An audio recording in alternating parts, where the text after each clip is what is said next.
Hello दोस्तों, आज का जो हमारा वीडियो है ये यूपी पीसीएस के जो लास्ट दिनों में क्या स्ट्रैटेजी होनी चाहिए उस पर बेस्ड है। क्योंकि हमारे पास अब टाइम नहीं बचा है, 27 अक्टूबर को एग्ज़ाम है।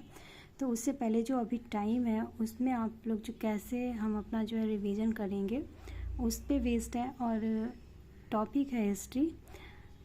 उससे रिलेटेड मैंने कुछ पॉइंट जो है मेन टॉप पॉइंट हैं जो मोस्ट इम्पॉर्टेंट भी हैं, उसको मैंने लिस्टिंग की है, उसको मैं आप लोगों के साथ शेयर कर रही हूँ। तो आप लोग इसको टॉपिक को देख करके अपना रिवीजन अच्छे से कर सकते हैं। प्लस टेस्ट सीरीज़ भी अगर आप लगा रहे हैं साथ में तो बेस्ट है। ओके, तो आइए चलिए देखते हैं। तो हिस्ट्री में हम देखेंगे कि एंशियंट हिस्ट्री और मेडिवल हिस्ट्री, मॉडर्न हिस्ट्री, हमको तीनों को रिवीजन करना है।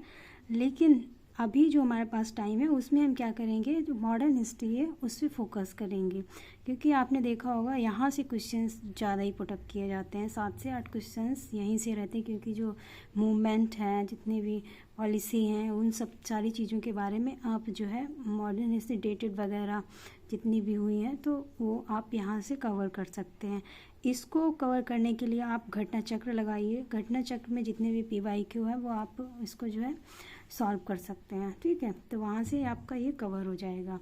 फिर आप आता है एंशियंट हिस्ट्री। एंशियंट हिस्ट्री में अगर आप बुद्ध और जैन के जो बीच में समानताएं, क्या क्या समानताएं असमानताएं थी, उन सबको आप एक बार रिवीजन कर डालिए।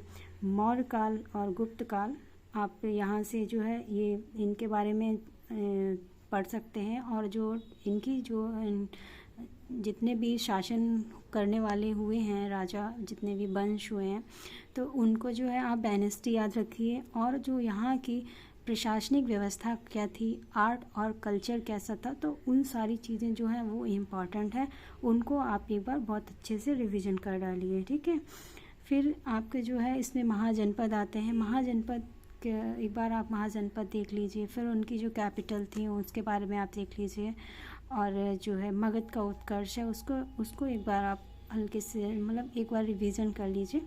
तो आई थिंक जो है यहाँ से आपका PYQ, उसके साथ साथ आप अगर PYQ सॉल्व कर रहे हैं तो आपका जो है यहाँ से पूरा कवर हो जाएगा। ओके, अब हम मेडुअल में देख लेते हैं। मेडुअल में जो है आपका गुलाम वंश है, खिलजी वंश है, तुगलक वंश, सैयद वंश और लोधी वंश। इसमें आपको क्या देखना है, इसमें बेसिकली आपको जो है इनकी डायनेस्टी याद रखनी है। उसके बाद जो है आपका जो सल्तनत काल में है, क्योंकि सल्तनत काल में जो मेन आपका इल्तुतमिश ही है। इल्तुतमिश के टाइम ही जो आपका सल्तनत काल का उत्कर्ष हुआ है, मतलब आगे के लिए। तो उसमें जो है इसको आगे किसने बढ़ाया है, ये बलबन ने बढ़ाया। तो इल्तुतमिश हमारे इम्पोर्टेंट हो जाता है। और उसके बाद बलबन के बारे में आप एक बार रिवीजन कर डालिए अच्छे से, और इन्होंने क्या क्या नीतियाँ बनाई थी उसको भी आप एक बार देख डालिएगा।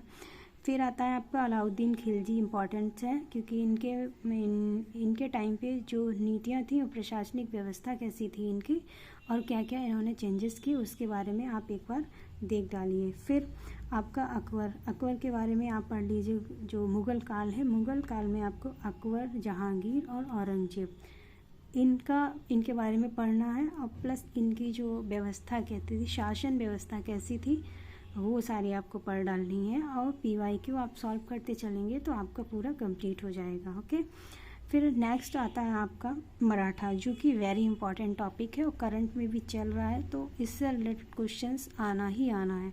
तो आपको मराठा को जो है बहुत अच्छे से रिवीजन करना है। ठीक है, मराठा में आप शिवाजी को जो है अच्छे से रिवीजन कर डालिए। इनकी जो प्रशासनिक व्यवस्था है और क्या क्या नीतियाँ थी, इन्होंने क्या क्या सामाजिक सुधार किए थे, तो ये सारी चीज़ें आप पढ़ लीजिए, एक बार रिवीजन कर लीजिए। फिर नेक्स्ट है जो आपको विजयनगर साम्राज्य। तो विजयनगर साम्राज्य में भी कई वंश हुए हैं, जिसमें से तुलु वंश है, वेरी इंपॉर्टेंट है।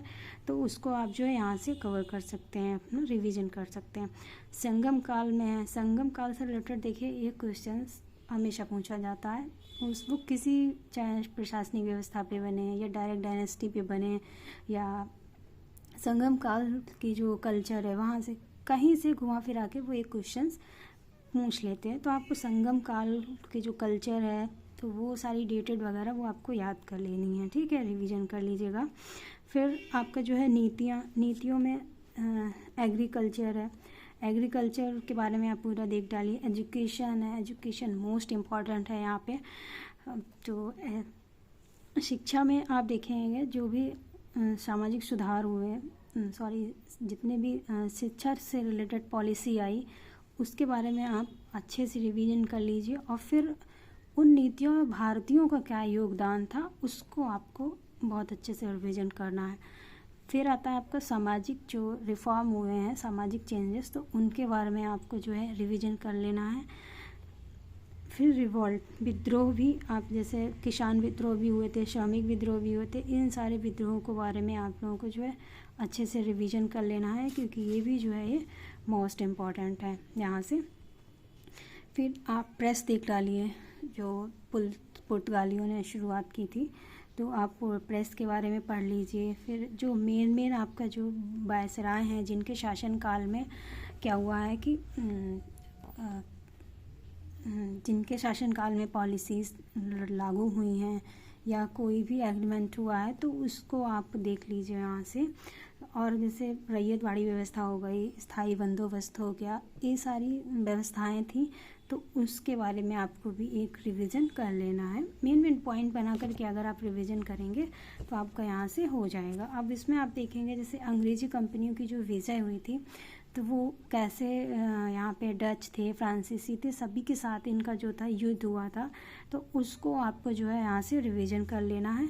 अब पॉइंट वाइज अगर आप रिवीजन कर रहे हैं प्लस करंट अफेयर्स को ऐड करके आप पढ़ेंगे तो आपका सब पूरा कवर हो जाएगा। और उसके साथ साथ आपको जो है PYQ पे फोकस्ड रहना है, PYQ भी ध्यान में रखना, आपका पूरा जो है कवर हो जाएगा। So thank you.